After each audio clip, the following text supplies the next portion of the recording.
seconds.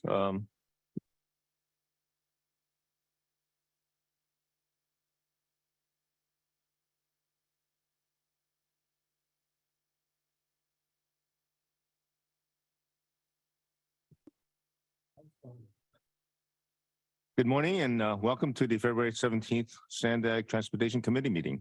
I will now call the meeting to order. And before we go forward, I would like to ask the interpreter how to access interpretation. Ruth? Yes, thank you. The following is an announcement to on-site participants requiring interpreting services.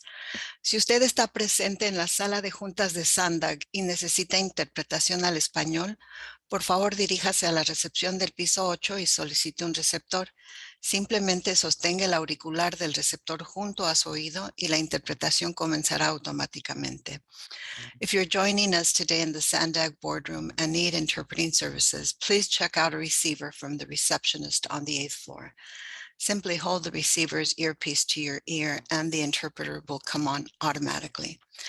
And this is an announcement for remote participants. Para hacer uso del servicio de interpretación, por favor desplácese a la parte inferior de la pantalla de Zoom donde aparecen los controles. Haga clic en el icono de interpretación, que es el globo terráqueo, y seleccione su idioma. Si está utilizando la aplicación móvil de Zoom en celular o tableta, presione los puntos suspensivos, luego Interpretation y luego el idioma. To use the interpreting feature, please scroll to the bottom of the Zoom screen where the meeting controls are located. Click on the interpretation icon, the world, and select your language. If you are joining using the Zoom mobile app on a cell phone or tablet, please press the ellipses, then interpretation, and then choose your language. Thank you. Thank you. I will ask our clerk, Ms. Francesca Webb, to confirm that we have a quorum with roll call. Attendance. Yes. For South County, Councilmember Duncan. Present, thank you. Also for South County, Councilmember Rodriguez. Present. Thank you. For the City of San Diego, Vice Chair Campillo. Here. For the County of San Diego, Supervisor Anderson. Here. For East County, Chair Shu. Here. For North County Coastal, Deputy Mayor Zito. Present. For Metropolitan Transit System, Councilmember Moreno. Present. For North County Transit District, Chair Edson. Present. Also for North County Transit District, Councilmember Contreras. Present. For the San Diego County Regional Airport Authority, Mayor Sanchez. Presente. For the Port of San Diego, Vice Chair Naranjo. Present. For Caltrans, Ann Fox. Here. And for the Southern California Tribal Chairmen's Association, Chairwoman Pinto. Present. And North County Inland is absent this morning, and we do have a quorum. Thank you, Francesca. We'll go on to item number 1. We'll take public and member comments. Francesca, do we have any members of the public for non-agenda item comments? Thank you, Chair. We do have a few non-agenda public comments. We'll start with Catherine Rhodes, and then we'll go on to Zoom and start with Alex Wong. Hello, this is Catherine Rhodes, and I wanted to talk about the billions of dollars available in grandfathered airport revenue diversions for airports on state tidelands and federal lands, similar to which we have on San Diego International Airport. There are tidelands. So the biggest difference that happens is you just don't have any political will. This is a political issue, not a legal issue. So I just want to go through some of the laws. In 1982, there was an Airport and Airway Improvement Act of 1982, and that says that you can have grandfathered revenue diversion on airports that are built on state public tidelands, like San Diego, like New York, New Jersey, like Chicago, like Denver has it too because it's federal land, but like San Francisco. So San Diego used to always divert the revenue since 1982. They actually diverted it to Sandag because so in 2002, when the airport split, the construction money moved from Sandag to the newly created San Diego County Regional Airport Authority. In the 2008 master plan, they said that we're going to get 4% transit to the airport right away. Everybody agreed to it, and everybody agreed, including all the neighborhood groups like myself at the time that we weren't going to sue if we get our transportation. You guys said you're not going to sue the airport unless you get your transportation. You never got it. So anyway, in 2009, the FAA came up with their airport compliance manual that says there are 12 grandfathered airports. That's it. It was in the Federal Register. Everybody agreed to it. Then around 2012, the Airport Authority, the FAA Airport District Officer in Los Angeles, and the San Diego County Regional Airport Authority just created a rumor that we don't have grandfather status anymore. They just created it literally out of thin air. There was no public meetings for it. It wasn't on the Federal Register, nothing like that. So anyway, I contacted the Federal Office of Inspector General for the Department of Transportation, asking if it was grandfathered or not. He said New York and New Jersey has the same problem in San Diego. So in 2016, we finally got an announce we're going to get the OIG audit. In 2018, the audit finally came out and they took out San Diego and New York, New Jersey as part of the discussion. And I was like, that was the whole point of this audit. And you took us out of the discussion, you know, basically that was so sad. So anyway, thank goodness in 2022, there finally came an agreement that the Port of New York and New Jersey is a grandfathered airport. They can have revenue diversions. So what did they use for their revenue diversions? They built the World Trade Center. They built Grand Central Station. They built the Long Island Railroad using airport revenue diversion. We have it too, but there's literally a lack of will and a lack of knowledge to do nothing and just keep it how it is. Thank you. Thank you. Our next speaker will be Alex Wong, who will be followed by Suzanne Hume. If Sandag is to minimize VMT and maximize transit ridership, increasing frequency on the busiest lines must be the top priority. Mission Valley and UTC are rapidly becoming mixed-use, transit-oriented development neighborhoods where residents can easily work, shop, live, and play in the same neighborhood without leaving the area. But they'll only do so by transit if transit is frequent, because frequency is always important, but especially so for short trips. Think about it. A 15-minute frequency doesn't feel that bad for a 30-minute regional trip on a coaster. On the other hand, no one wants to wait up to 15 minutes for a 10-minute trolley trip across Mission Valley. Everyone with a car will drive instead. UTC can and should zone up for 290 units per acre around mid-coast trolley stations, but a commensurate increase in trolley frequency must accompany such increases in density. 290 units per acre is comparable in density to the clusters of high-rise condos surrounding Vancouver's SkyTrain stations. But unlike the trolley, which is 15-minute weekday peak frequencies outside South Bay, SkyTrain schedules boast 2-minute peak frequencies and 6-minute off-peak frequencies. Accordingly, SkyTrain achieved a 2019 per mile ridership of 10,000, 4 times more of the trolley's 2,200 or so in a metropolitan area with less people than San Diego County. True, the SkyTrain is automated and fully grade separated, therefore being able to run higher frequencies than a manned system like the trolley.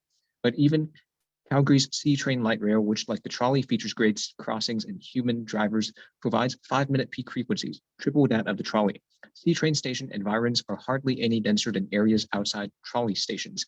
Outside downtown Calgary, C-Train stations have virtually zero transit-oriented development and are instead surrounded by seas of single-family housing, strip malls, warehouses, and car dealerships, much like trolley stations. Also like the trolley, the C-Train often runs along freight rail corridors or freeways, making stations hard to walk or bike to.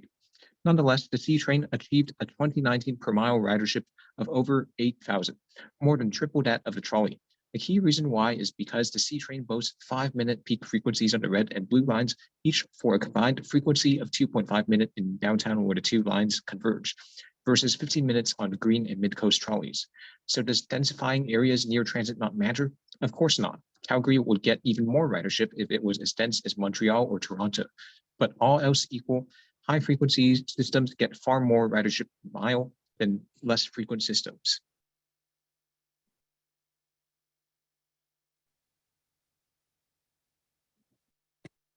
Thank you. Our next speaker is Suzanne Hume, who will be followed by David Ramos.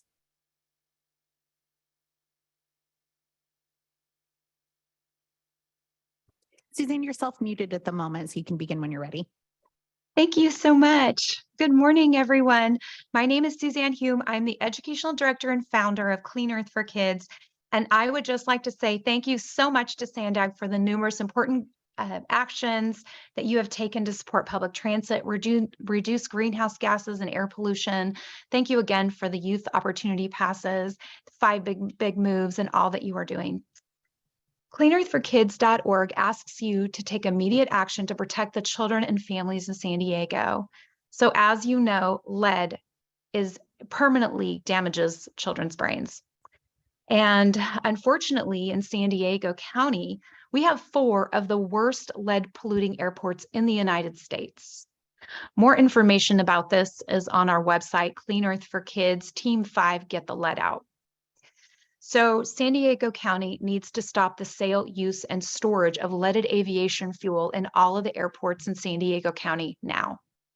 Lead is a neurotoxin that permanently harms children's brains. You must protect public health, and this needs to be a top priority. So we're asking you to put this on the agenda right away. This is so important.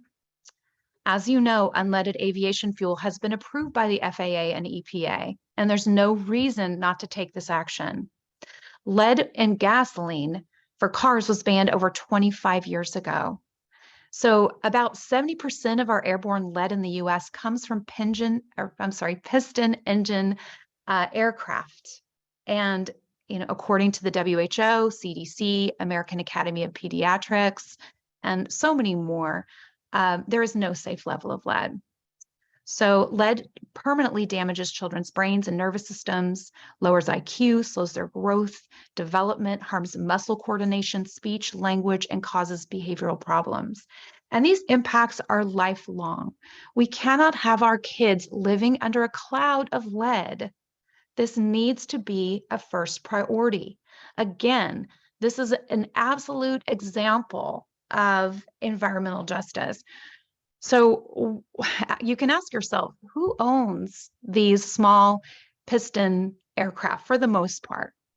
Okay, and you already know the answer. It's very wealthy people. And you can ask yourself, who lives closest to airports and the flight paths, and that is low-income people. So this action, you need to take action on this immediately.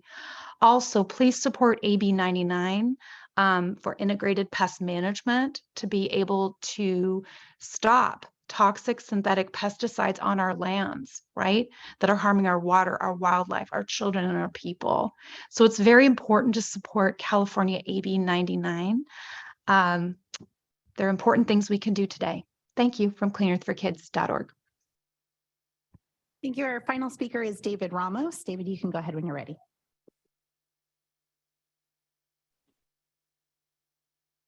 Hello, my name is David Ramos, and I'm a resident of the community of Barrio Logan. The urge to take action on leading aviation use is urgent for our overall health. Please take action to stop the use of leaded aviation. Please write letters, pass a resolution, and put into the agenda for the next transition committee meeting to stop the sale and use and storage of leaded aviation in the San Diego County Airport.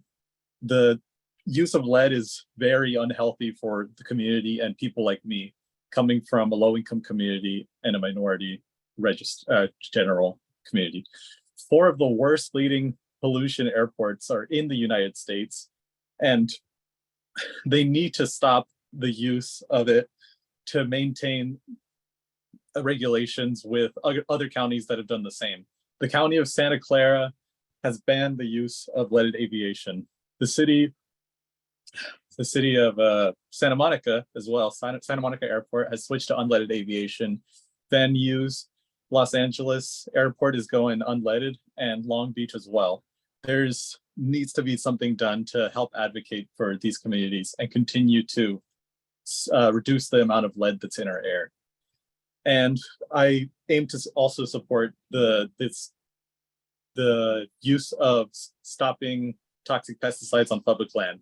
I want you to support public AB 99, Department of Transit, requiring the Department of Transit use an IB IPM, which is an integrated pest management plan. And this will help stop toxic pesticides on state roads, highways, and in each that have adopted an ordinance of prohibiting roadside spraying of herbicides and pesticides, and the contracts with any entity that possesses expertise in IPM, integrating pest management.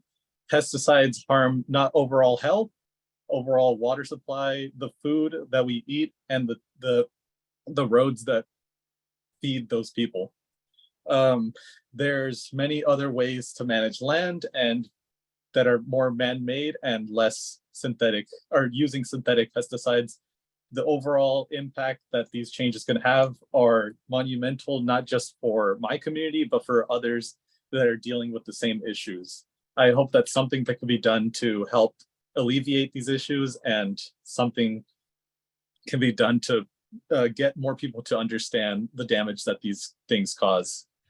I wouldn't have known about this if it wasn't for my professors at school. And I just want more people in the community to learn about these kind of issues, because it's something that we're not always aware of, because it's so hidden from the public. So hopefully you can do something about it. And thank you for your time. You Chair, that concludes the public commenters. Thank you. And thank you for the public commenters. Because we had a late start and we have a number of things and we want to get done by 12, I'm going to, from this point forward, limit the public comment to 2 minutes. And I think hopefully we'll be done somewhat close to 12 o'clock hour. Well, next we have committee members. Ms. Fox. Good morning, everyone. Our maintenance crews have certainly been busy with these recent rain events, trying to hold it together. Our recent emergency work happening up on State Route 78. As you've probably heard, seen on the news, all of the westbound lanes on State Route 78 are closed between College and El Camino Real for this emergency road repair work. We have a failed culvert that compromised the pavement.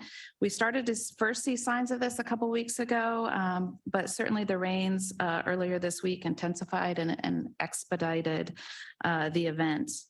Our crews have had to trench more than 30 feet below the surface to get to that failed culvert. We're replacing, and then we need to, of course, cover and repave the roadway there. We'll likely have the road closed through the weekend. We will be switching and doing work on the eastbound lanes additionally. Our crews are amazing. We're working around the clock to get that highway segment back open. We do have detours in place through the area. And then we just encourage you all to check our social media for any of updates that are coming in for that. And then just switching gears a little bit, today we are kicking off the governor's Clean California Community Days. It's a spring into action period. And it's starting from today, March 17th, over the next 10 days, March 27th. We're launching a statewide Clean California public outreach and education campaign. And as part of that, District 11, one of the things we're doing today is we're helping to establish a community garden, native pollinator plant patch, and composting site where actually we have teams out on the campus of Southwest Middle School down off of Iris Avenue near 905 I-5 West Otay Nestor area. Actually, our district director is there right now with shovel and mulch in hand. So that's why you're seeing me here today at Transportation Committee. We also have several other events planned over the next 10 days, including this Saturday, we're going to be on the State Route 15 commuter bikeway doing a cleanup there. We also have 4 free disposal events coming up, also tomorrow. And these are happening at our Kearney Mesa and Santee maintenance yards. We also have a couple of these dumpster days, dumpster events happening out in Imperial Valley too, in our El Centro and Brawley maintenance yards. And then kind of leading up into our main Clean California celebration event. Again, District 11 is organizing an exciting free public Clean California community event on Saturday, March 25th. This is happening between 10:30 a.m. and 1 p.m.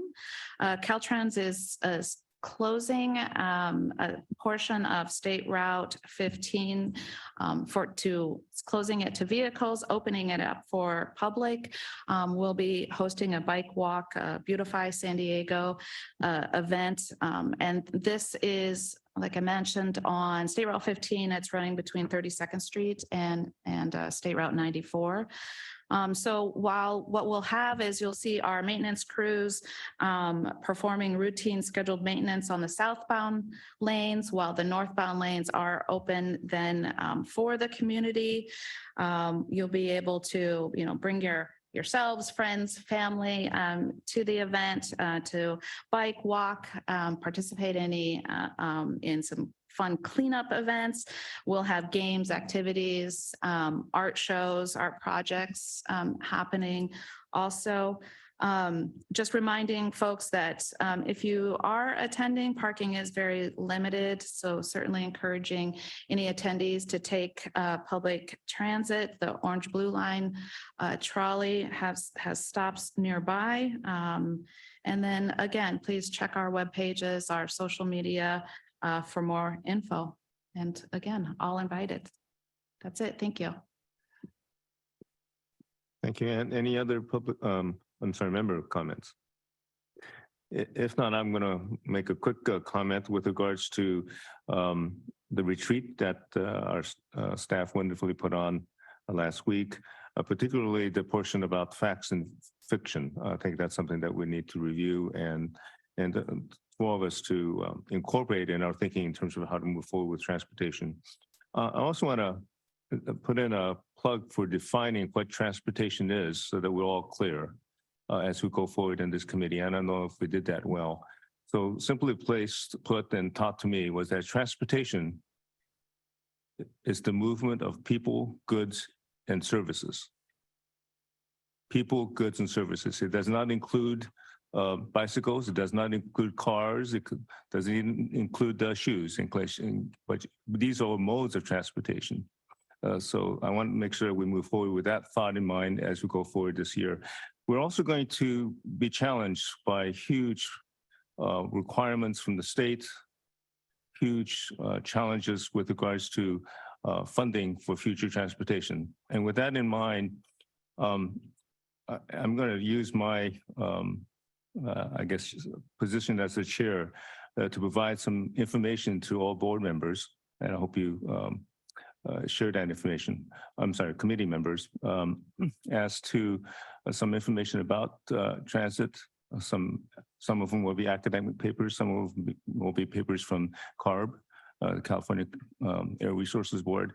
And I'm going to ask staff for also to give us some additional information so we can go beyond the fact and fiction portion that we did at the retreat. I think it's important that all of us are armed with the best information as we go forward. I also want to place some alarm.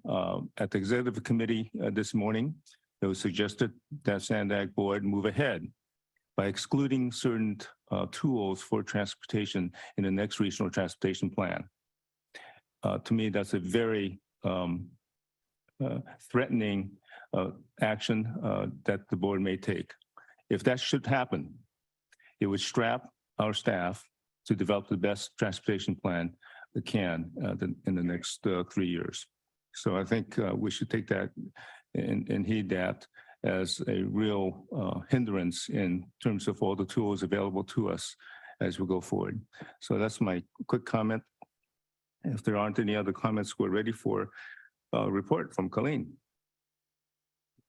Thank you, Chair Shu, and great to see all of you. And Thank you. I look around the room and I think most of you participated in the Board of Directors retreat. So it was great to have you there. I think there were great discussions. We look forward to pulling together all the notes that came out of those discussions and actually bringing that to the next Board of Directors meeting. With respect to the regional plan, part of the discussion this morning at the Executive Committee was to actually hold a workshop on April 28th at the Board of Directors regarding the regional plan. So not to talk about the road usage charge just in isolation, but to really talk about the plan in general. So we'll be working to put that workshop together for you all and really look forward to a lot of participation there.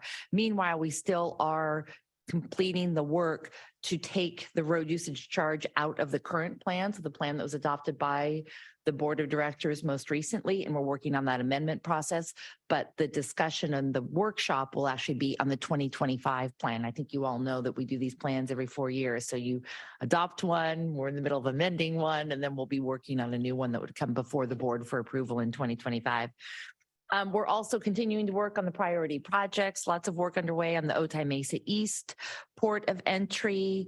We're also very pleased that the California Transportation Commission allocated the first 152 million of the 300 million for the Losan project. So that's getting underway. Lots of work to be done with Losan, and really pleased that we have the Deputy Mayor Jewel Edson and also Chair of NCTD serving on that Losan committee in a very strong leadership role. So we appreciate that. Also, we're continuing to work on the airport connection. So there will be a report coming out in the next few months about kind of the different alternatives about how to make a high-speed transit connection to the airport, like most other metropolitan airports throughout the region. And we've been working with MTS and your CEO, Sharon Cooney, on doing that. The other thing that we will be bringing to the Transportation Committee in the next few weeks are how we can use data and technology to really make our roadways work smarter. And we want to pilot some ideas in different corridors throughout the region. So we're looking at a few of those now. We want to bring those forward to you for your input. We're also starting a lot of the planning work to speed up the Blue Line, and then initial work on how we do more detailed planning for the Purple Line. So those two light rail projects. I'm happy to share that we have secured the funding to continue the Youth Opportunity Pass program. So that's actually in the draft budget that the Sandag Executive Committee reviewed today. It's not currently in the budget, but we are proposing to put some seed money in to get the 24 and under as well. And that would come forward to the board for consideration when the final budget goes to them in May. So anyway, lots happening there. I don't know if Sharon wants to mention anything about what happened with the digital download day, but MTS held a contest to see which school could get the most students between ages 13 and 18 with youth pronto passes. So as far as we know, so far 223 youth participated, and for the winner got free churros. Was it San Diego High School that won? So we know the winner. Yay. Wow, I could use a churro right now. I don't know about all of you. We also want to congratulate our chairwoman, Nora Vargas, who was awarded the keys to the city of Tijuana. So she's an excellent example of our thriving cross-border community, and felicidades, Chairwoman Vargas. And then in February, we received an honor from the United Nations. They've identified Sandag as a model of collaboration and want to share this work with the world. So that's pretty cool too, very exciting. They've asked us to attend their General Assembly in Kenya. I'm not sure that that's in the budget, but that's really very cool. If any of you happen to be traveling to Kenya, let us know and we'll give you some information so you can represent. But it's an incredible opportunity, all joking aside, that the San Diego region has been recognized as a major metropolitan area to be considered, really worldwide. We've received several other awards recently, our open data portal. So those of you who participated in the interactive exercise where we provided data about your jurisdictions. So we've launched that data portal where it's actually on the Sandag website, and you can pull out all kinds of census information, and you can get it by council district and jurisdictional boundaries. There's all different ways that data can be pulled. And that project was received an award of excellence from Data Insights. And so that was really exciting. The San Diego Lagoon Restoration Project. So that's part of what one of the restoration projects in that I-5 North Coast Corridor area received an Environmental Business Journal award. The Del Mar Bluffs Emergency Repairs Project was awarded the American Society of Civil Engineers Region 9 Outstanding Geotechnical Engineering Project Award. And congratulations to all our Sandag staff who really have made these impressive projects come to life.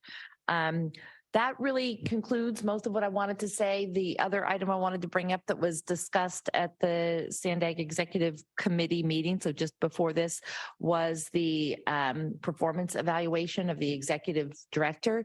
If you haven't seen the staff report, I invite you to look at attachment 2, which is a memo from our CEO to the Sandag Board of Directors, which really highlights a number of milestone projects that have been completed by the agency in that 18-month rating period. And that really is the work of the Sandag team here. So it's everything from the $300 million for LoSAN and $150 million for the Otay Mesa East project, launching the Youth Opportunity Pass, and many, many other things. So that concludes my remarks. Thank you very much.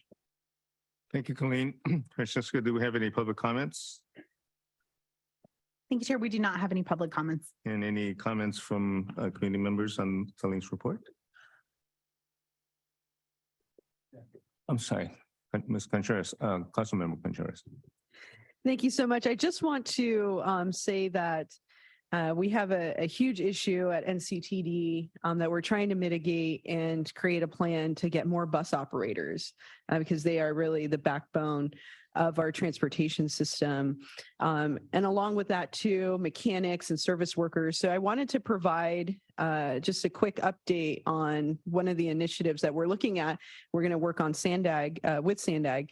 It's a MOU and anticipated study regarding workforce housing, specifically looking at affordable housing for transit workers at transit stations and centers.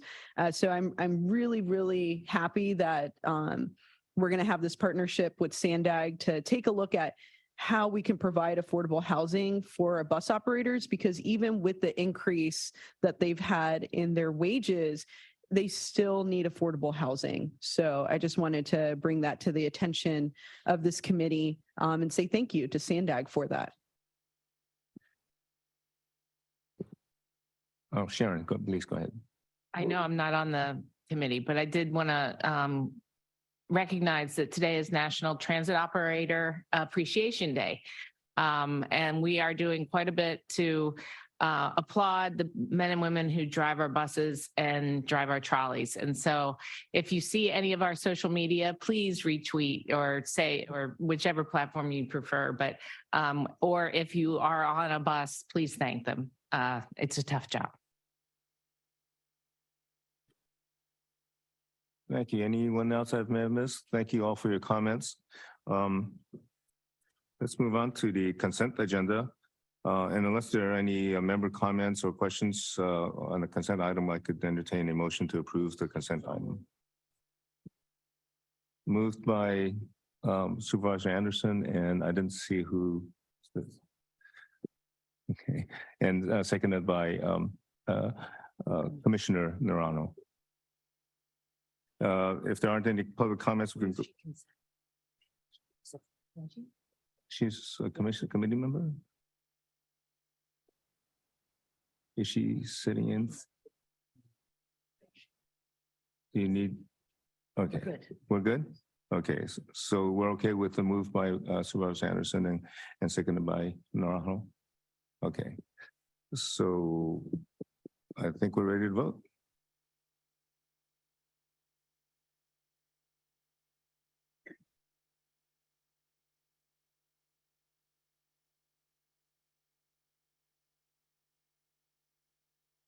And that motion passes unanimously with those members present. Well, thank you. Let's move on to reports. Item 4 is an update on the San Ysidro Mobility Hub study. We have Zach Hernandez to give us a report on that item. Thank you, Chair Shu. Thank you to the members of the committee. Like you said, my name is Zach Hernandez. I'm a planner here at Sandag. I'm really excited to be here to be talking about this project today. But first, I just kind of want to set the stage and maybe paint a picture in numbers just really quickly.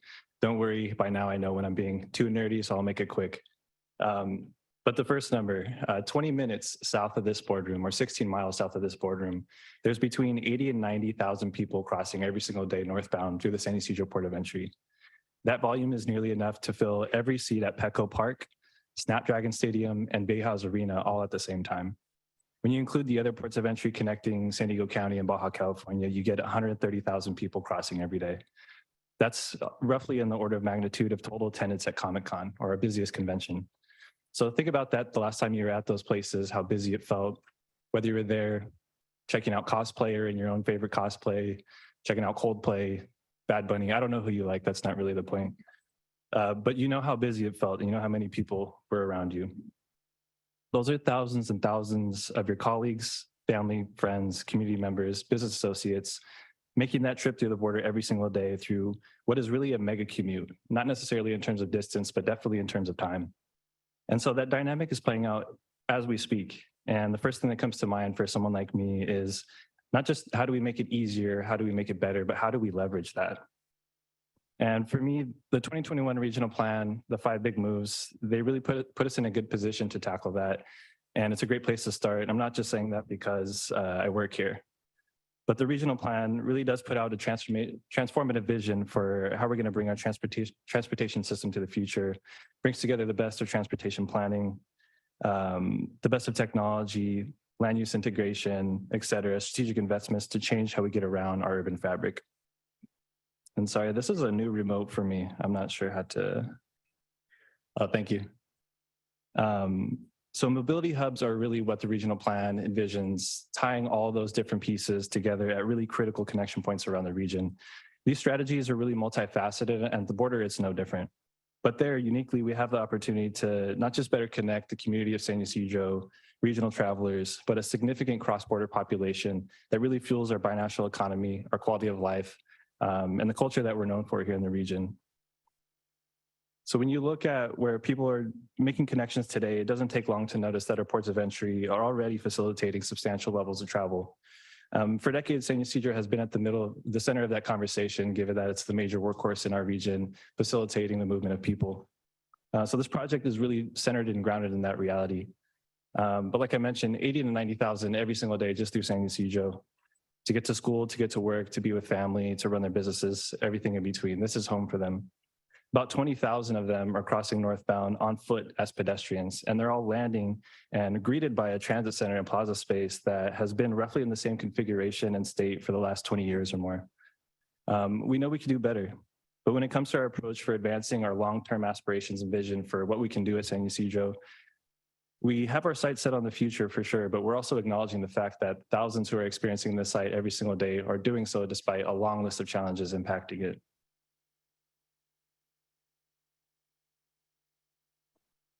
So over the last couple months, we've been doing our due diligence to get a better understanding of all the challenges impacting the San Ysidro Transit Center, reviewing the previous planning studies, reports, documents, et cetera, going out, visiting the site, experiencing it for ourselves, talking to stakeholders who have been around for decades, have tons of insight. But what's really been rising to the surface through all of that is what you see on screen here. And the first one really sets it off because what we're looking at and what we're dealing with is a very, very constrained footprint, very small space. And that really limits not just the capacity that you have to serve the public with different multimodal services, but it really constrains connectivity, pedestrian safety, and efficiency. And the third thing is that just the way that it's configured, the way things are laid out, really leads to an unoptimized user experience, confusion for people who are crossing either the border or visiting the site itself. So those are kind of the key primary things that are really centering us in this study that we're conducting now. So given all that, we have a phased approach to ultimately getting to the future vision for the San Ysidro Mobility Hub. A phase one that essentially tries to answer how do we improve and get more out of the existing San Ysidro Transit Center through measures that we think can be done in the near term to address those longstanding issues. Phase one helps us address some of the community concern that they don't really see improvements being made. A lot of time is passing by and none of that vision that they've helped put together over the years has come to fruition. It shows that we're serious about making those improvements while we set the stage for, plan for, and build momentum towards the future mobility hub. And so phase two is when we really bring those long-term aspirations and vision to the surface. This builds on the near-term improvements that we develop as part of phase one, the ongoing study, and leads to a broader, more comprehensive effort to build a vision, advance the future San Ysidro Mobility Hub as it's envisioned in the regional plan. Like I said, this is the longer term look at things, and it's also where we'd explore different design scenarios to incorporate a potential cross-border trolley, planned rail connections, multimodal services that maybe don't exist today, new development opportunities, et cetera. And with that strategic approach and how we're taking a phased look at things, we knew for phase one, we really had to hone in our focus. And I won't belabor this. I know some folks have maybe seen these slides, but for phase one in general, we know we want a more optimized transit center in terms of safety, mobility, and access. We know we need to improve user experience, which today leaves a lot to be desired. And we want to prime the site for better operations in the near term with measures that we think can be implemented within 5 to 10 years, maybe much sooner for some of these elements. But like I said, all of this building towards and setting the stage for a future mobility hub to come later. If you think Russian nesting doll, phase one is first, phase two is layered on top of that. But what you get at the end of the day is a community built vision and a state-of-the-art facility. So our work entails several tasks, as you might imagine, some of which we've gotten started on already. But here I just want to highlight a couple different things, a couple milestones that we'll hit and talk about the approach that we're taking to get there. But this is an iterative process. Preliminary ideas and brainstorming are driven initially by a project development team you see up here, includes staff from SANDAG, MTS, City of San Diego, and Caltrans. And as we go, this group is meeting and being supported by a team of consultants at WSP. We meet periodically to put our heads together, come up with some initial ideas so that we can then share, discuss, and deliberate with stakeholders in the public to get feedback. The array of stakeholders is way too long to list by name, but given the binational significance of this site, it includes all manner of government, community, and industry on both sides of the border and at all levels. We're taking a targeted approach in general to this outreach that we're doing for phase one, which entails meeting directly with stakeholders, briefing them, more intimate settings to get their feedback, to hear from them, et cetera. And as we reach key milestones, we're really trying to be proactive and engage with them. While we also maintain an online presence for the project itself, as we always do. But today we've conducted several briefings, presentations, et cetera, meetings with a broad range of stakeholders just to familiarize them with the study. What are the goals? What are we trying to do? What do we hope to achieve? Hear from them about the issues and challenges that they see. But all that outreach that we've done and that are still doing is in the lead up to a big milestone, which is eventually sharing some preliminary concepts for the public to react to provide input on, and to help us refine. So that's kind of the third thing that you see here. But as we go, we know there's, like I said, an iterative process, an open door policy. Folks can always reach out to talk through the study, what we've developed so far, what are we thinking, et cetera. But to date, the PDT group that you see on the left has come up with some initial ideas. We've started to put together a framework of what we think might be workable to provide some improvement to the site in the near term. And so over the next couple slides, I just want to touch on a couple of the big key pieces of the puzzle that we've talked through internally as a project development team. So as I said, the main purpose of the current study, the phase one study, is to figure out how can we improve and get more out of the existing transit center infrastructure. Over the course of several meetings, we've met as agency partners to establish kind of a high-level framework of things we think merit further study. Eventually, we'll be putting together 3 unique improvement concepts, station improvement concepts, if you will. And the core element to all of these is capacity enhancements for the Blue Line trolley. Right now, there are 2 terminus tracks where the Blue Line trolley currently terminates here at the site. Adding a 3rd terminus track has been a long-standing operational goal for our partners at MTS. And we know if we want to do that without worsening or exacerbating some of the connectivity, mobility, pedestrian safety issues, we know we can't simply lay down a 3rd terminus track exactly where it lands today. We're going to have to take a look at what are some opportunities to potentially relocate the terminus track in this near-term look at things. But what you're seeing on screen is kind of a first take at that. And really for all these concepts, the Blue Line trolley, terminus, adding capacity, et cetera, that's the first big puzzle piece that everything else kind of cascades down from. But one option that we're looking at in a series of options that we've looked at so far is what you're seeing on screen here. And this would entail essentially moving the trolley terminus and some of the approach tracking to the east between what is right now a tall retaining wall that holds back the freight rail bluff, runs along Rail Court, which more or less operates as a service road between that bluff and the famous McDonald's building that everybody maybe has heard of. But this is just one look at things. And again, what you're seeing here is by no means a fully developed concept. There's still a lot more detail and dimension that we have to work through before these have enough shape to them to then share with the public and get input. But this is just kind of, we're sharing these today to get people thinking more than anything else. Another option that we've kicked around and started to study a little bit is also entails moving the trolley to the east, but this time elevating the terminus above grade or above ground. What jumps out immediately, obviously, is that you'd have to consider, given the demand, ramps, escalators, elevators, stairs, vertical access, essentially big enough to accommodate the number of travelers who use this service, but you also have that much space of the ground to program and work with.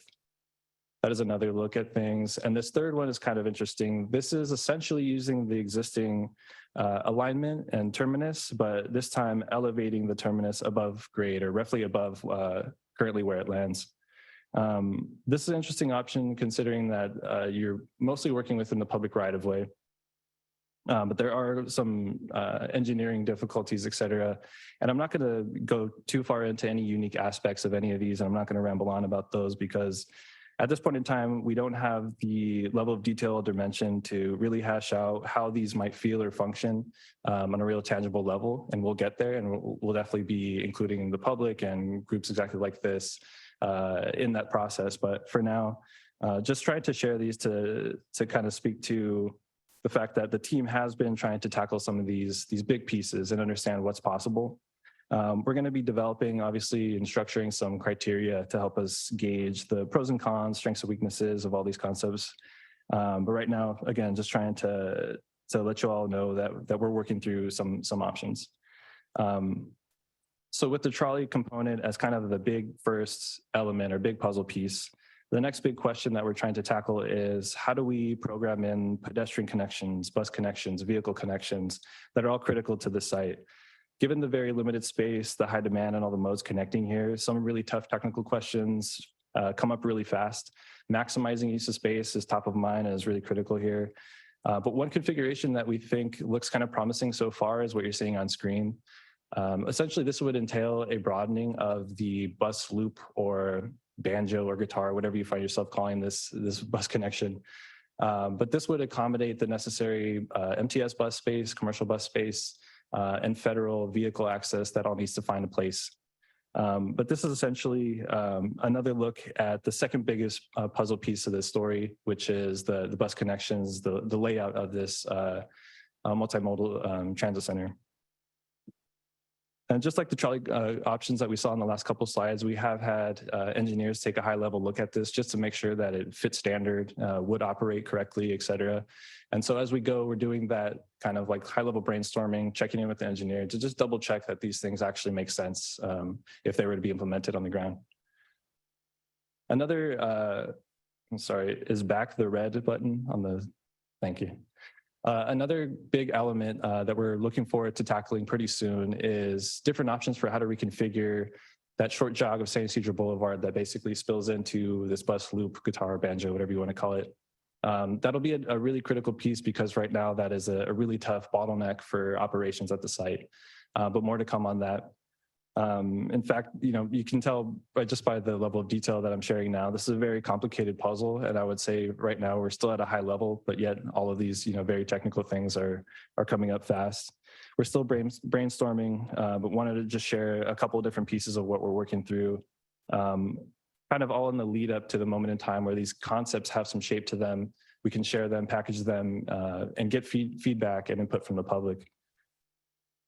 But with all that said, with all those technical pieces still under development, folks right now can learn more about the project by going to our project webpage. Once you're there, please sign up for the newsletter, the project newsletter, because we're going to be using that to roll out new info, important dates, ways to get involved, et cetera. Also live right now is a brief survey that we launched a couple of weeks ago to gather some insight about how people are currently using and experiencing the transit center. Only takes a few minutes to fill out. So if you have used the site and you have some opinions or thoughts about how that experience was and ways to make it better, we'd really love to hear from you. But with that said, I'll conclude and just finish off by saying, please reach out with any questions. We want to encourage anybody listening online or here in the room today to schedule time if you'd like to discuss through more detail to get updates on how the process is unfolding. But with that, I'll conclude and happy to answer any questions. Okay, do we have any comments from the public on this first?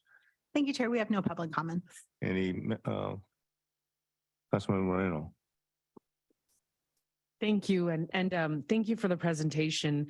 I am the council member that represents San Isidro at the city of San Diego. So I'm very happy to hear your presentation. And for folks that don't know, San Isidro trolley is the backbone of our Blue Line. And the Blue Line is the backbone, MTS backbone of the whole system. We often like to quote Comic-Con, all the things we do to get ready for Comic-Con. And I just want to point out that in the amount of people that jump on the trolley at San Isidro in one day is the same amount of people that jump on the trolley in the 4 days of Comic-Con. So we're talking about 12,000 people, and the most, the most crossed land border of the world, right? And you have this border crossing that kind of fell upon this sleepy little community of San Isidro many years ago. My grandpa often liked to remind me that he paid 10 cents to cross the San Isidro border. And so I appreciate all the efforts to make these improvements. However, one of the things that I did stipulate at the MTS a board meeting when this was presented is I wouldn't want these I wouldn't want the community to wait until 2035 to see a lot of these efforts come to fruition. And so 12 years is a long time, right? So I'm going to continue to push for this trolley line to be just taken care of, right? I will always advocate for that. And one of the things I wanted to point out is I am encouraged by the outreach that you've done. At the MTS meeting, they did provide us the list of community members. And I will say that those are the most important stakeholders, right? Is the neighborhood of San Isidro and also the nonprofits and organizations, the Border Transit Council, the San Isidro Chamber of Commerce, the school district. And so I would like to see them in your presentation. One of the things that I noted is that you guys went out and did outreach, but you guys had not presented the drafts to them, right? Okay, so you guys will go back and present the drafts to them? Yeah. The first round of outreach, kind of waves of outreach, have just been to familiarize people with the general kind of just introducing yourself. Yeah. And okay. And it wasn't clear to me based on your staff's the backup material which one you guys prefer or which one staff recommends. Is there a recommendation or? No, at this point, we've kind of, broken down the existing transit center in terms of like the basic nuts and bolts of it. It's a Lego set. And right now we've broken it down. We've talked about what pieces need to stay, what pieces need to transform, what additional pieces we need. We're still kind of developing our brainstorming around what might be possible.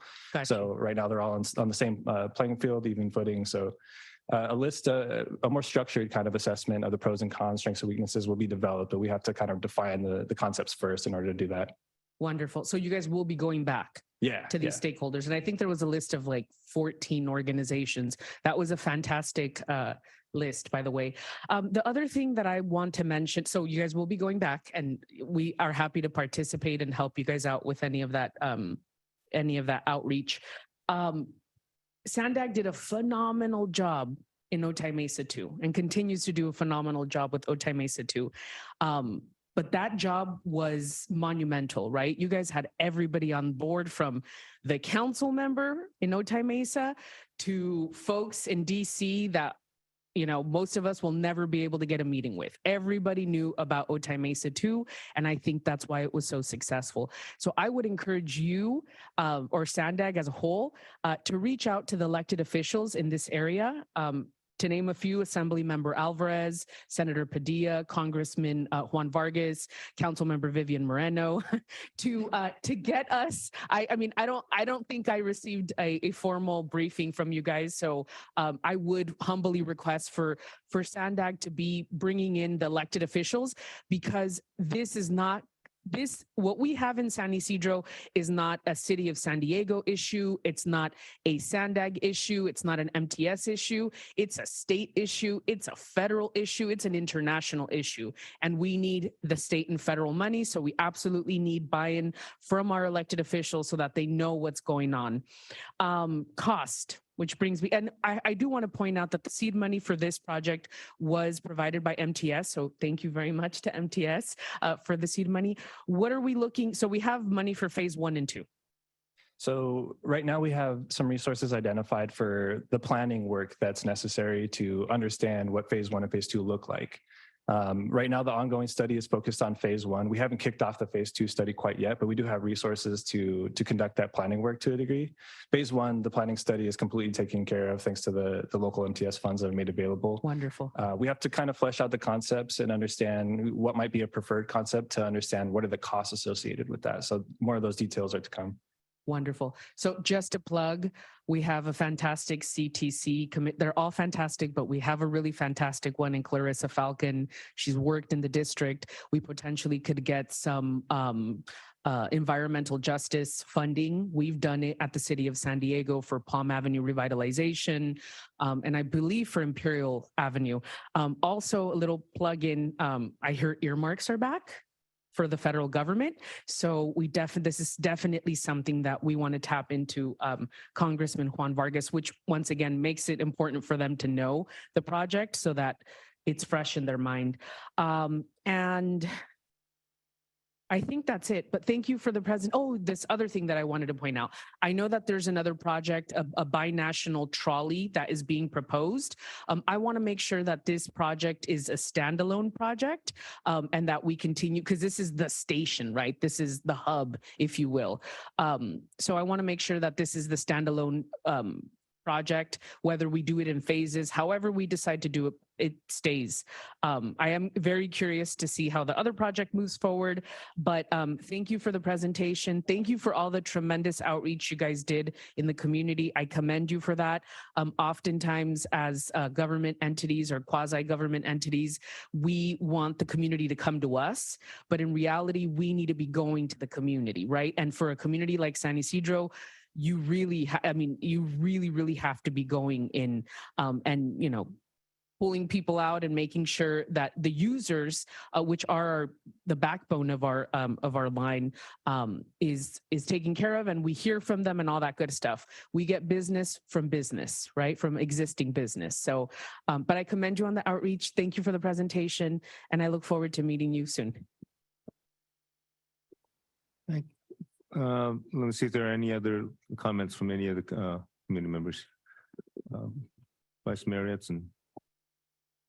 Yes, thank you very much. And thank you, Zach, for the great presentation. Learned a lot Good. today. I wasn't aware, I knew that there was major use, but I wasn't aware that it was as much as Comic-Con every day. That's pretty incredible. I also support Councilmember Moreno's comments, but I also want to kind of segue a little bit on the topic of Blue Line and trolleys in general and mobility hubs, if that's allowed. Is that allowed? Okay. I will make it quick. So frequency, reducing ride times. Is anything that's proposed here going to accommodate that? I noticed there's a third track. Will that accommodate doing any express or anything like that? No. Okay. One of the comments I heard at the board retreat and also my experience in writing. No, that's wrong. Yeah. Okay. The first question. Thank you, Sharon. No, the hope is that we'll be able to increase frequencies on the Blue Line because that'll give us some more flexibility in the operation. The other aspect of it, well, one, the reliability will be better because we're not crossing through the traffic as much across the, where there's a lot of pedestrian traffic and things like that that we have to navigate through.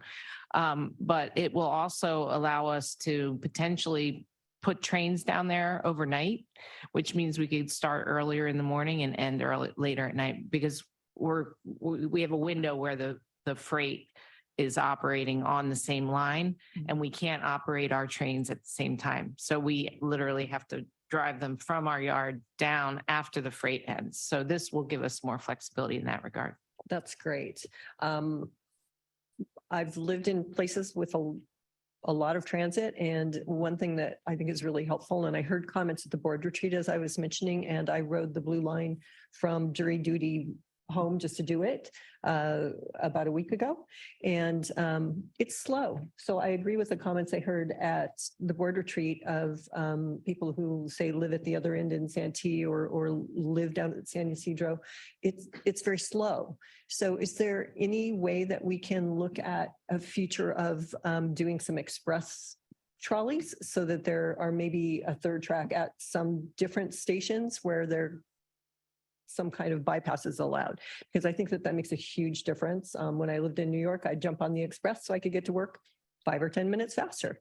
Third, I think all mobility hubs should prioritize the user experience.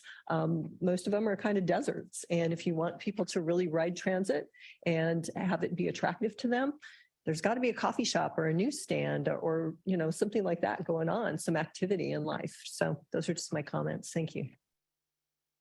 Thank you. Any other comments? If not, there's no action is there action on this one? So actually, it's an informational item, so I don't know if we need to take any action. So we could move on. Thank you very much, Zach, for the report. And I'm sure we'll have more discussions on the Blue Line and this hub as well. Let's move on to number 5.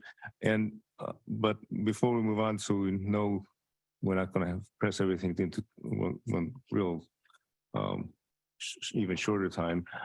I've been told that FACT and the presentation is agreed to maybe move on to another meetings to give us enough time. Is that okay, Barb? Thank you. So we have this one last item, number 5, the regional transportation program funding recommendations. And we'll have Jenny Russo to give us a presentation. Thank you.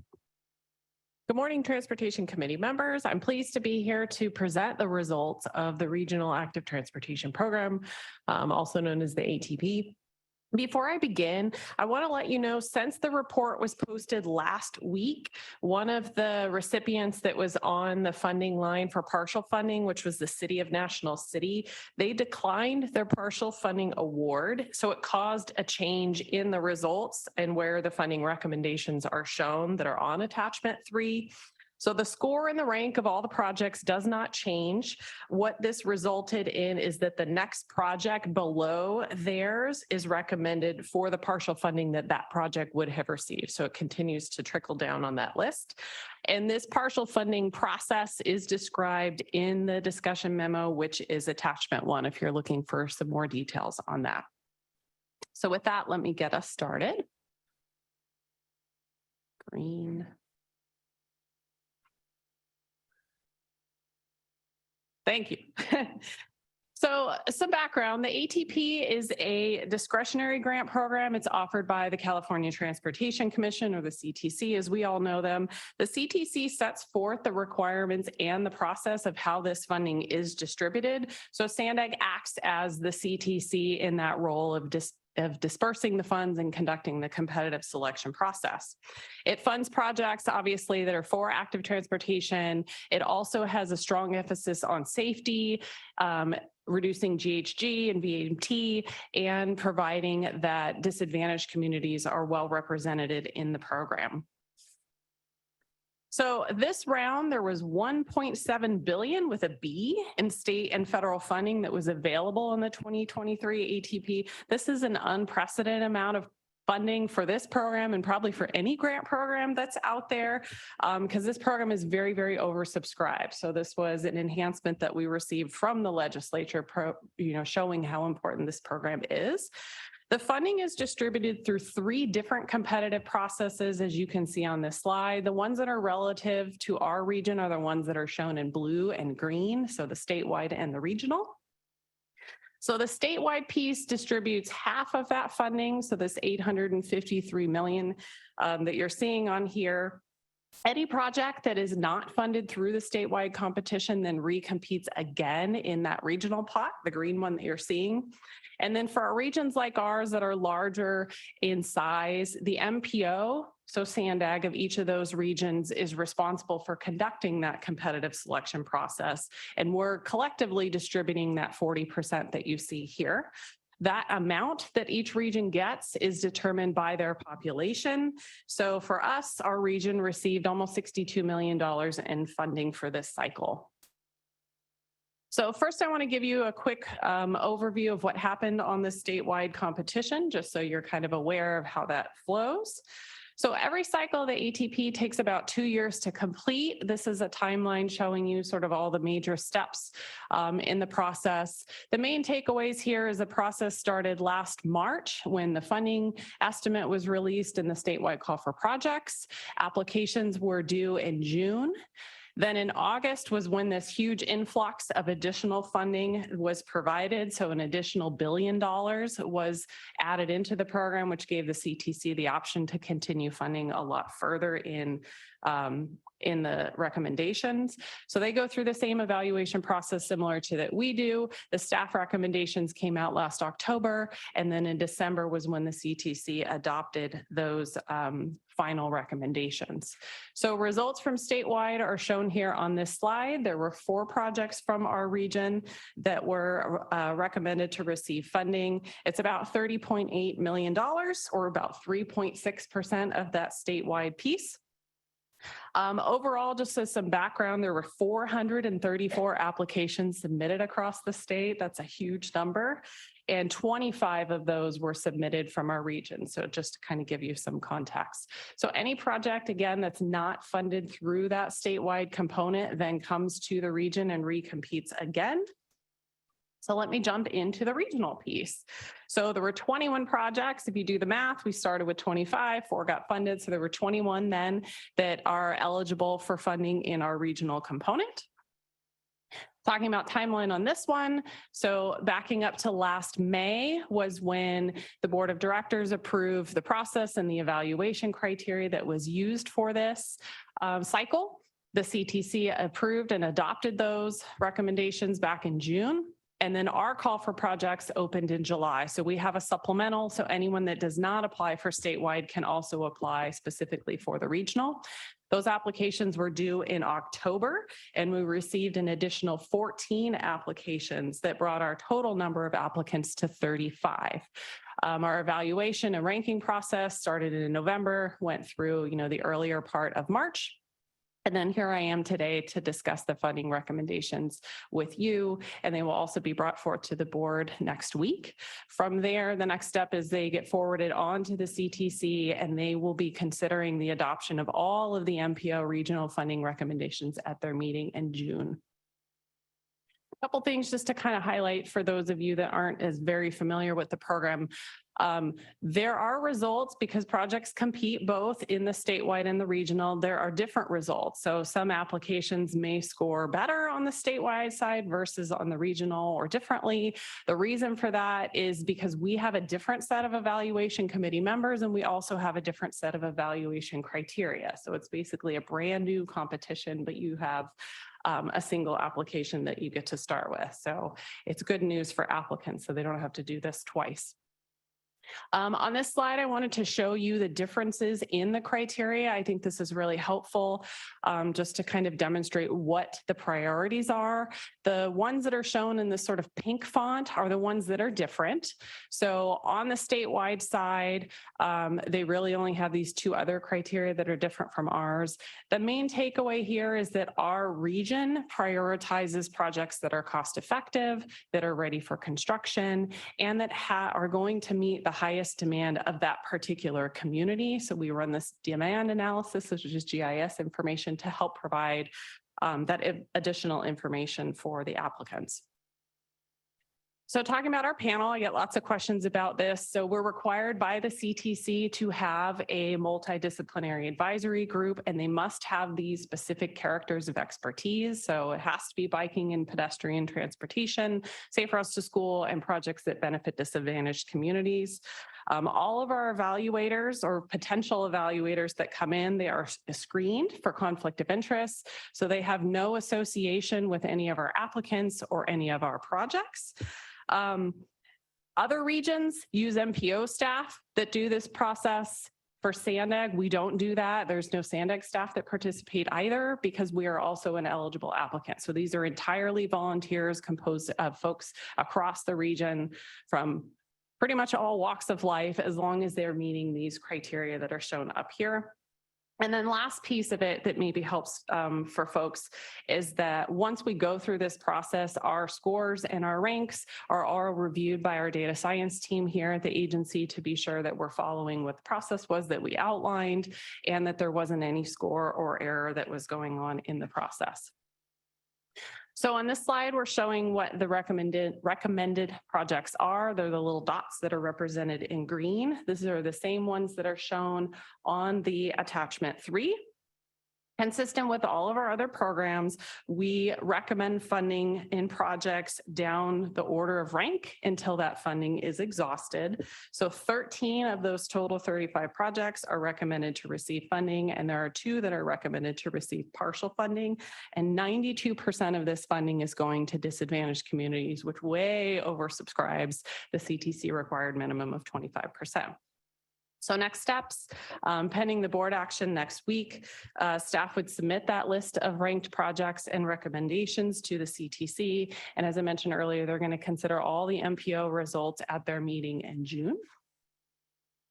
So the recommendation before you today is the Transportation Committee is asked to recommend that the Board of Directors adopt resolution number 2023-13 in substantially the same form as attached in attachment 3, certifying the results of the San Diego Regional Active Transportation Program, and recommend that the California Transportation Commission fund the San Diego Regional ATP projects.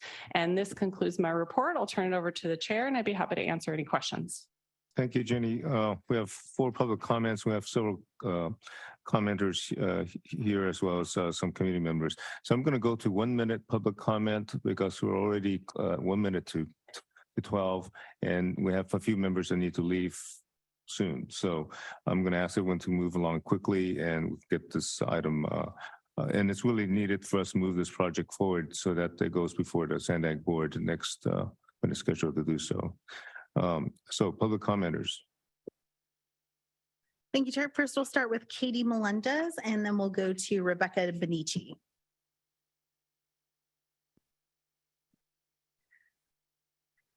Good afternoon, committee members. My name is Katie Melendez, and I am a Vista City Council member and newly appointed representative to the SANDAG board.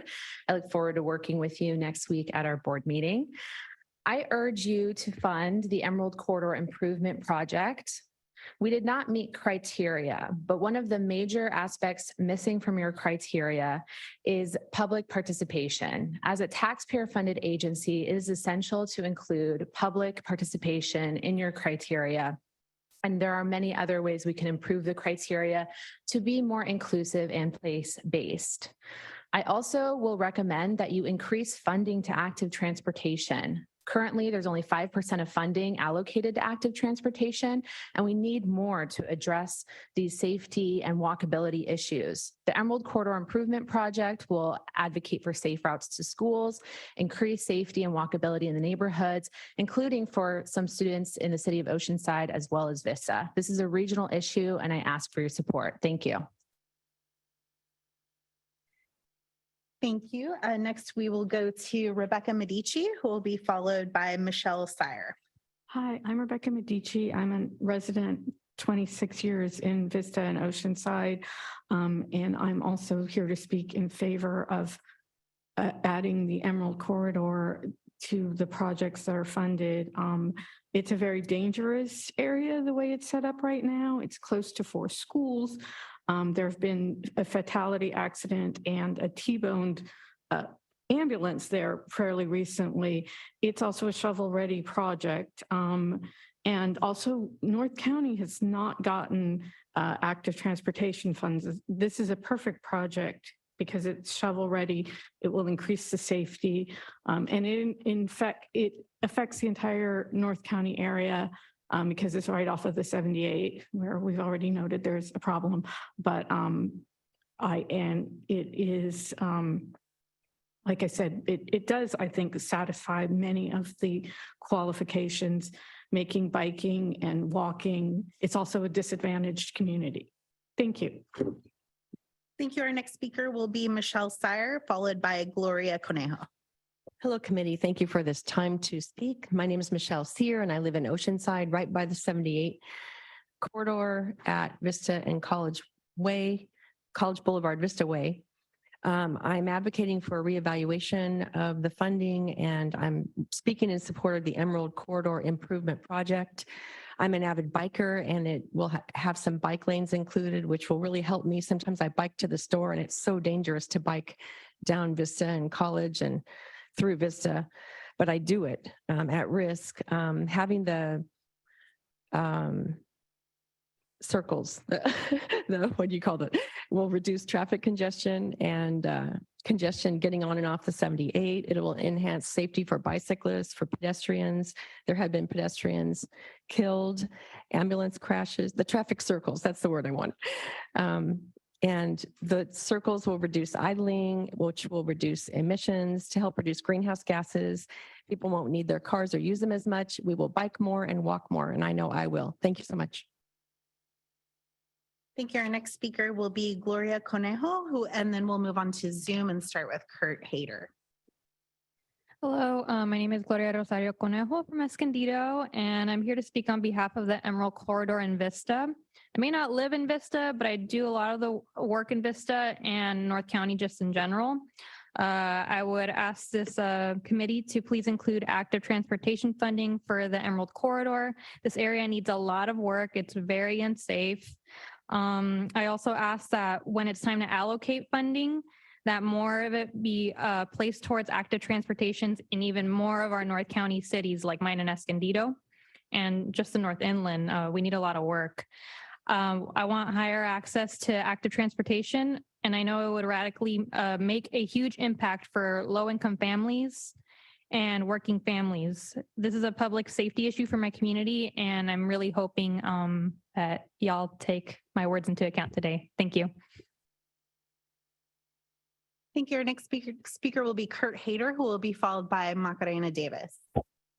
Hi, my name is Kurt Hyder. I'm a resident of Oceanside, California, member of the Oceanside Bicycle and Pedestrian Committee, member of the San Diego County Bicycle Coalition, and a certified league cycling instructor with the League of American Bicyclists.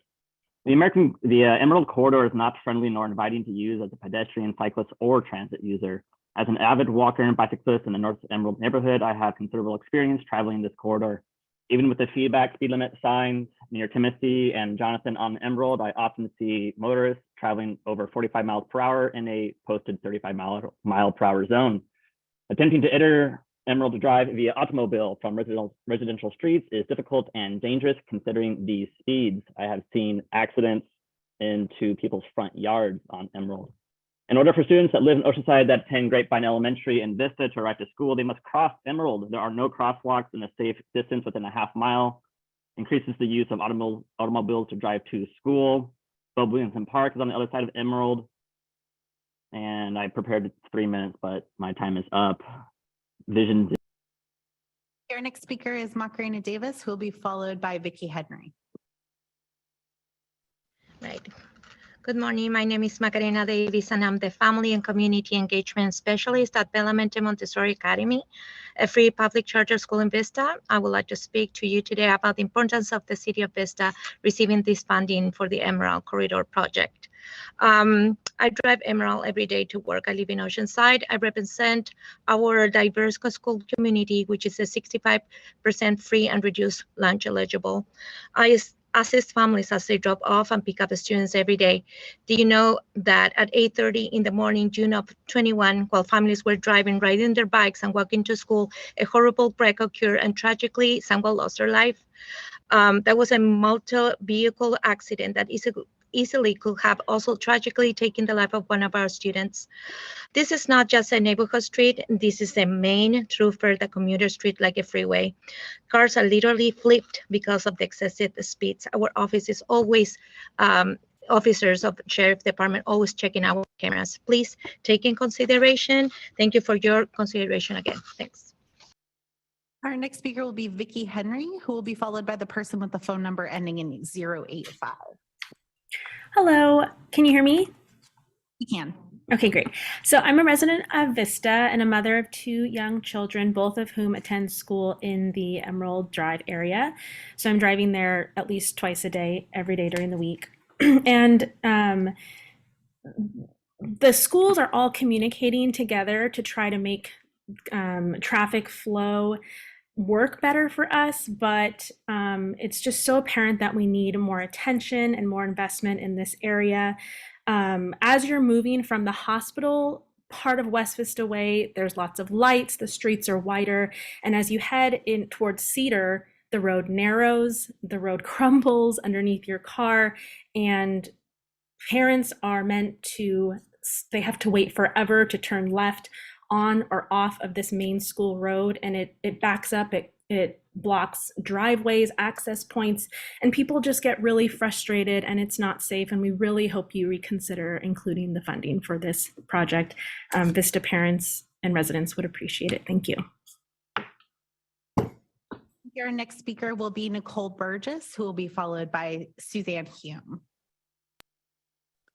Good morning, and thank you, Jenny Russo, for the presentation. And I'm totally in support of this action item and appreciate Sandag's effort to make applications for 20+ projects for the region.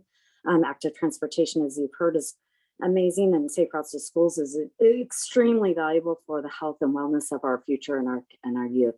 I just want to, I wish that we were seeing the list of projects, the ATP projects. The green dots are a little misleading. I feel like these are more corridors, not necessarily just a dot on the map. And the EAP projects were, this is a overdue project. The EAP was done in 2012, which is outdated bicycle network plan. And I will agree with others that public participation in this process is, our voices and user experience is important into these discussions. And I hope that we can work together more for that. But I appreciate your board for supporting more funding for active transportation and this action item. Thank you. Our next speaker will be Suzanne Hume, who will be followed by Michael Saldana. Good afternoon. My name is Suzanne Hume. I'm the educational director and founder of cleanearthforkids.org. Please fund the Emerald Corridor project. This project benefits will benefit low-income students and families in the Vista and Oceanside communities. This project will benefit them because we must add these sidewalks and protected bike lanes. Sidewalks connect communities, help keep people safe, and our kids need safe routes to school. We've got to do everything we can to reduce the chance of an accident. As was mentioned before, one of the accidents in the area was fatal. In this proposed project area, there have been 61 total accidents. And that is why people are on today. That is why people are speaking out. This is very important. This project will improve bike and pedestrian transportation, safe routes to school, add traffic circles that will reduce air pollution and greenhouse gases and idling. This project benefits disadvantaged communities, and it is so important. Please fund the Vista and Oceanside, benefit both, Emerald Corridor, and keep kids safe. Thank you. And our final 2 speakers will be Michael Saldana and David Ramos. I know there's some additional hands that went up after those 2 folks. Unfortunately, due to time, I will need to stop it when the comment period ended. But if you'd like to, email your comments to clerk@sandag.org, I'll make sure that the committee receives them. Michael, you can go ahead when you're ready. Hello, Michael Saldana with the Vista Firefighters Association, Local 4107.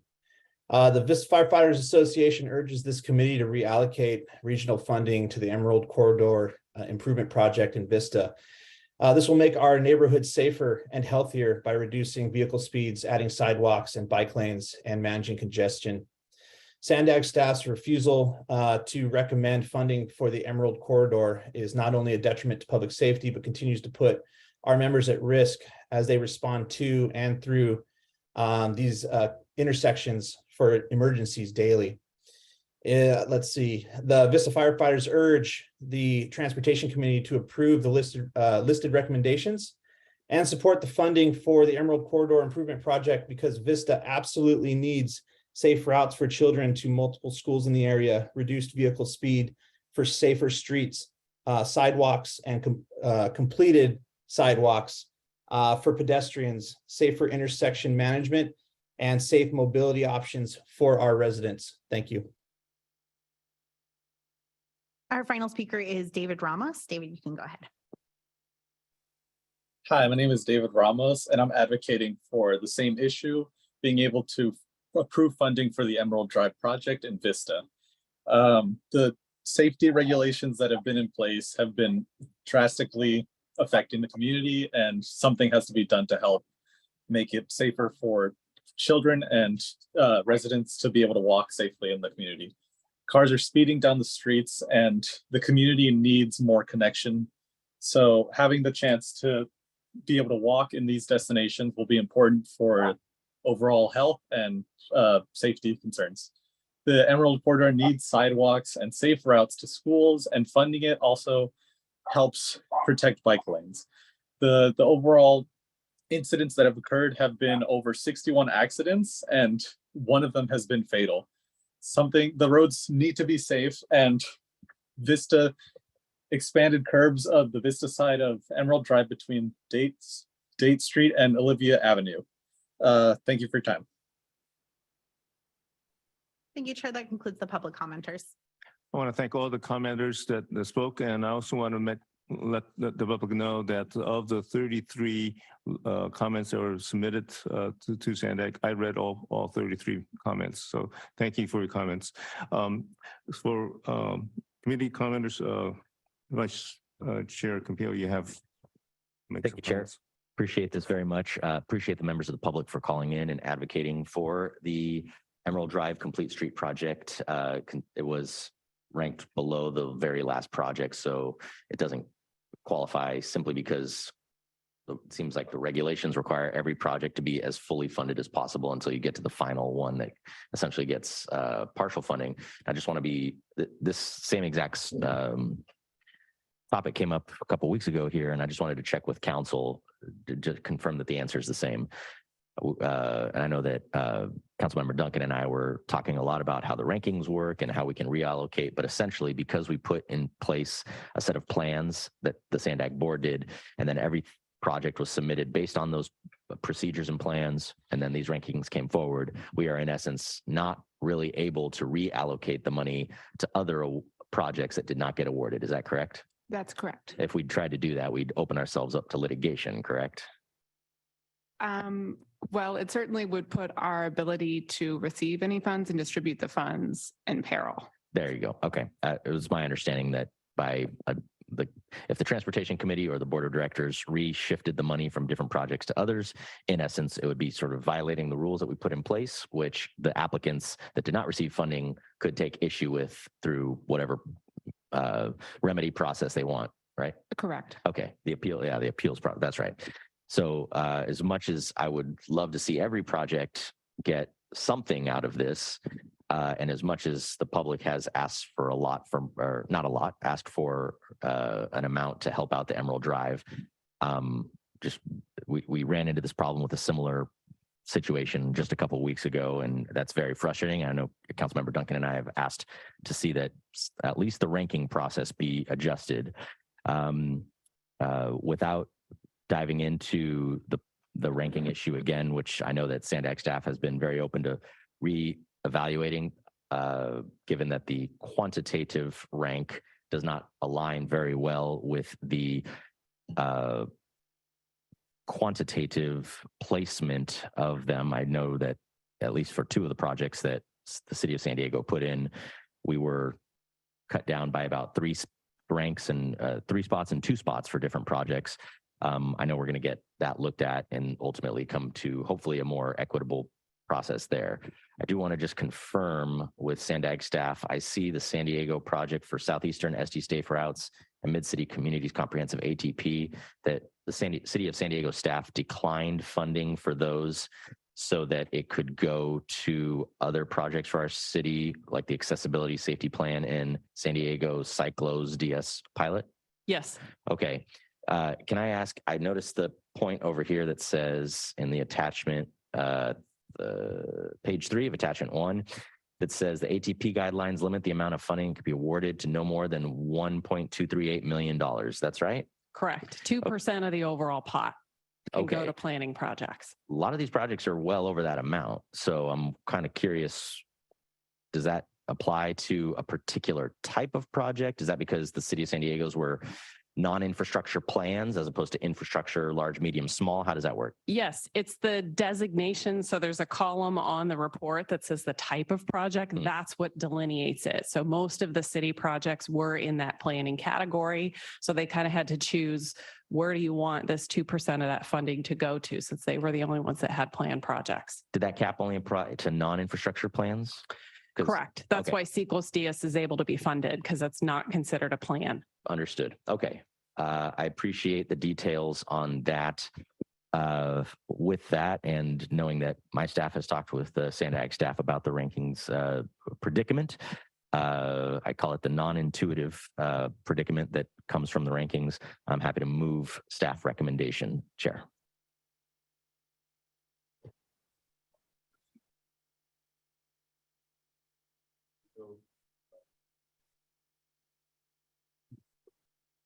Thank you very much. And did you recognize me?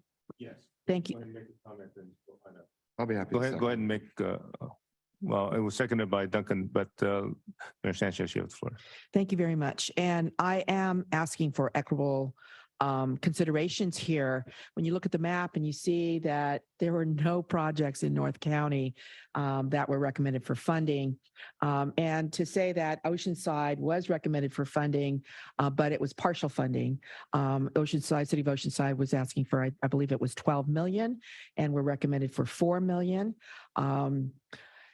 which is what actually the Emerald Corridor was basically asking for 4 million. So instead of Oceanside getting recommended, instead of when Oceanside rejected the funds, which hurts really for me to hear that our staff did that, then it went to a project that could be funded completely, which would have been something that this Vista project would have been able to then be funded and be able to be done. This is about disadvantaged communities. And there are so many areas in Oceanside and Vista and Fallbrook that are disadvantaged, and Escondido.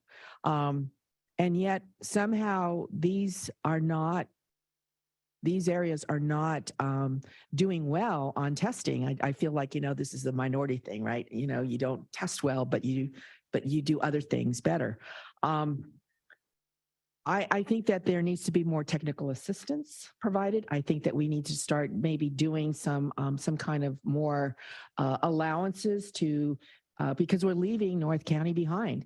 There are very serious issues having to do with safe routes to school. In North County, we have the most gangs. We have the most low income in the whole North County in Oceanside and Vista. And, we really, really desperately need the attention. So perhaps we just haven't had enough representative voices speaking for the North County, and maybe we need to get more of that happening. But I understand the difficulty in making a recommendation and saying, okay, well then what, how do you defund something that has been recommended for funding? It was not initially completely left out because there was this, okay, Oceanside, for example, rejected, as well as I believe there was another community that rejected the funding because it was only partial funding, couldn't find the matching funds. But I am really asking that this project be considered for future funding, if not now, then very, very soon, and be targeted as one that is very, very, very much needed. We're talking about public safety here. We're talking about quality of life. This is basically the Tri-City area that is very unsafe right now. There are several gangs. Even in one little park that we have in Oceanside called the John Landis, there are 4 gangs trying to claim this area. Vista needs it. Oceanside needs it. Thank you. Thank you, Mayor Sanchez. Councilman Rosito, and then I'll go to Contreras. Yeah, thanks. And I fully support and endorse both of the comments that have been made so far by Vice Chair Campillo and Mayor Sanchez. I think that it is imperative that we follow a process and we stick to it. But I do think, in previous times when we've looked at grants, it has been explicitly noted that, hey, look at this, we've done a good job making sure that grants are distributed around the county. And when I look at this map, it was like, bam, it looks like for some reason, the outcome of this particular cycle was we're going to focus on this one area. And I think to try to help understand how that may go over time, again, with some other presentations, I think we put a couple of previous, like with the environmental grants, I think we see that they've gone historically. So when this comes back in the future, I'd also like to see, okay, this is where it was last cycle. This is where it was the cycle before. So we can see if this is a trend or if it's just an anomaly, and that we can actually track it, because I do think it is our job to make sure that there is a representation for these grants going all over the county. And I do like Mayor Sanchez's comment about if some organizations need help and understanding how to appropriately, write a good grant, maybe we can figure out how to give them that expertise as well. But yeah, I support the motion and tried to second it based upon the fact that I think we do need to follow a process and make sure it looks like everything's going on above board here too. Thanks. Councilman Contreras. I just want to thank the public for coming. We don't often hear from the public in North County, and obviously the Emerald Corridor is something that has captured the hearts of the public. I think you hear a lot from the elected officials from North County, and they've been very dissatisfied. And this is one of the reasons why there's been so much that they're not satisfied with the process that Sandag has, because we in North County get left out so much. In order to actually meet our climate goals that the state has and that we have as a region, North County has to participate in more active transportation, and active transportation is the best way to connect to public transit. So I just want to remind that when we're talking about process, I understand that, we have to do something a certain way in the future. It is really important that we update our criteria to ensure that there is equity geographically in disadvantaged communities throughout the San Diego region. And I also want to say that the North County CMCP lists the Emerald Drive Complete Street as one of the strategies. So it's in this plan for 2050, but how long are we going to have to wait until 2050 to see this improvement? This is something that I really believe that Sandag needs to figure out how we can help different jurisdictions get complete streets, help increase active transportation, because there is already a will from the people to do this, and it's not safe right now. So if we made it safe, we could see a huge increase in active transportation. So that's all I have to say. And hopefully in the very near future, we can see different projects in North County get funded, because I know that the city of Vista was looking to put a lot of funding to complete this. They weren't asking for Sandag to complete the whole thing. So anyways, that's all I have to say about it. And I look forward to seeing a lot more projects move forward in North County. Vice Mayor Edson. Yes, I'm actually council member. That's our vice mayor of this Oh, year. I switched. Sorry. Sorry. I just wanted to not waste any time, but throw my support behind the comments that were made by Vice Chair Campillo and committee members Sanchez, Contreras, and Zito. Great. Any other comments from any committee members? Rahul. Thank you, Chair. I just want to elevate what Mayor Sanchez has shared and Councilmember Karina about, making sure there's an equity level geographically so that no community is left out, especially when we have state mandates to ensure that our funding is meeting climate, health, and equity goals. And I really want to thank North County for coming down. I know it's not an easy commute to come down here, so I thank you for your time. And I really want to elevate a point made by Councilmember Katie about the criteria, because I see the criteria that says benefits to disadvantaged communities and safety, but the aspect of public participation, because we can have a criteria to say this will benefit the disadvantaged community, but public participation is a whole nother thing. Can you explain, is that included in that, or how is that elaborated to ensure that there's authentic engagement with communities that have been impacted and left out and that they've been given points for that process? Yeah, typically there's a section in the criteria that's looking for supporting policies and programs, and that's where that would come into play. It may be that the weight of it is not high enough and we would need to elevate it, but it's addressed in there, just maybe not to the extent that we're looking for. So we can definitely consider that for future rounds. Yeah, I think that would be great to consider it because I know it could be seen as a sub point, but it's a major point when you have folks that come out of their personal time. Everyone has, is working really hard. It's expensive to live in any part of this county. And so when you have community members coming out and participating in any planning process, that should be elevated, especially if it's a disadvantaged community. So I just would recommend in the future that it becomes a main point. Mm-hmm. Last call for comments from committee members. I have a few, actually, I don't have any, I do have a question for staff, for Jenny. So we are going to help, this is the fourth time City of Vista submitted this project for a grant. And so I hope we do work with them further to help them to see if there's anything they could do to be more competitive in this grant application so they have a greater chance of getting funded in the future. In a former life, I advocated for active transportation program funding, that the state do this and that we allocate lots of money towards it. And if our evaluation process was objective and rank these projects as they are, and then now seeing the amount of public comments made as to how important this particular project that did not get funding is, tells me that we should have put a lot more money into it. And it tells me, if all the other projects that were funded are close to or equal in terms of importance to their individual communities, we've got a ways to go. We've got a lot more work to do to fund these projects throughout our region, whether it's North County, South County, or East County. And we have a lot more work to do. And I know there are more applications that probably could have come in if the cities saw the need and had the ability to apply. So to me, this is really an important thing. It's one of the good side is we are funding some projects. And I think we have to look at that as well. Throughout our region, we are funding some good projects. And I must believe that whether it's the National City of San Diego and in the other cities, those communities would have come out similarly as they came out today to advocate for their projects if they were not funded. So I think, or if they had a leadership from their city councils that drew them out. So I think it's important that that's important.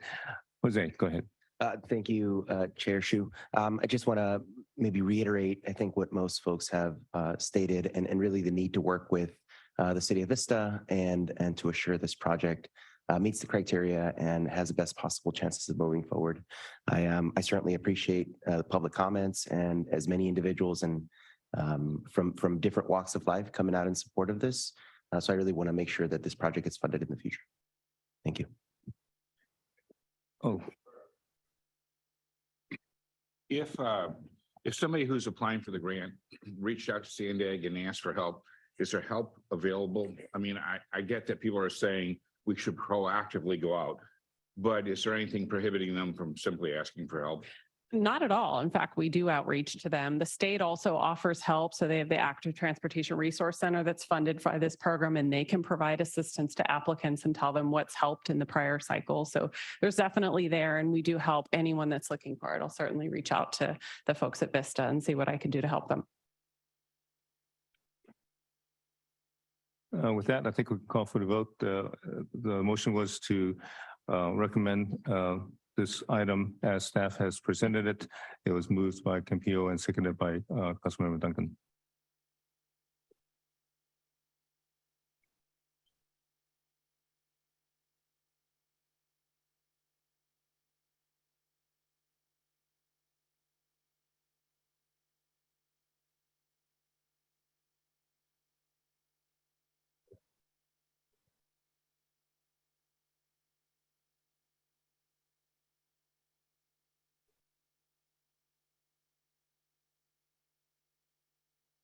And that motion passes with unanimously with those members present.